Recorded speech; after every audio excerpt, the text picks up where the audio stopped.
দেখেছো বাবা, তোমাকে আমি দেখাচ্ছি বাবা, তোমাকে যুদ্ধ করতে হবে বাবা। যুদ্ধ? যুদ্ধ কেন বাবা? দুর্বল হলে হবে না বাবা, তোমাকে যুদ্ধ করতেই হবে। তুমি কি জানো না? কি বাবা? তুমি কি জানো না আমি 3 বিঘে জায়গায় লঙ্কা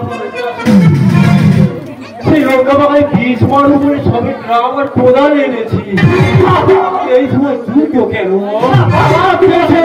কিছু ভালো লাগে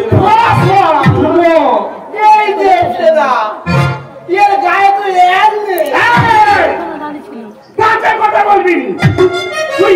এক একটা শরীরের পুরুষত্ববান শরীরে তুই দেখে বলছিস তার শরীরে দিদিরা তোমরা দেখে বলো তো, এ তো ছেলে